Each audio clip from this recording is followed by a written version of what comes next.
Proč někteří lidé natočí video a nedbali na tom, jak vypadá, ho umístí na YouTube?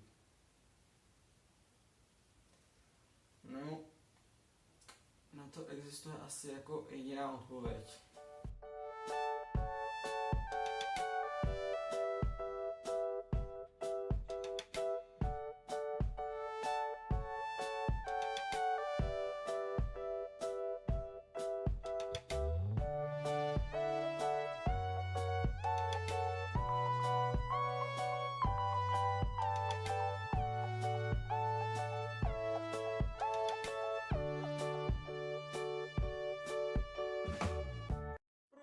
Já jsem takový debil.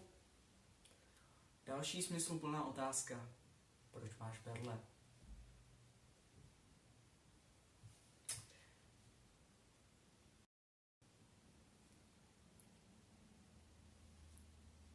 Já nyní budu mít berle jenom dočasně, jelikož jsem si něco udělal s kotníkem, jelikož jsem hrozně šikovný na tělocviku.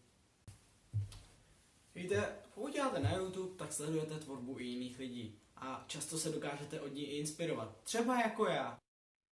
Já nesnáším školu, je to můj svět, ve kterým nejsem rád, já nerad dělám úkoly, já nerad se učím a tak dál. Proč si musím takhle díky život?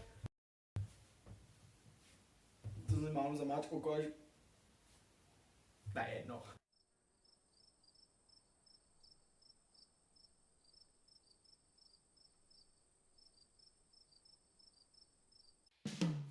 Wow, já doufám, že se vám tohle videjko líbilo, pokud ano, nechte like, koment a sdílejte. A u dalšího videjka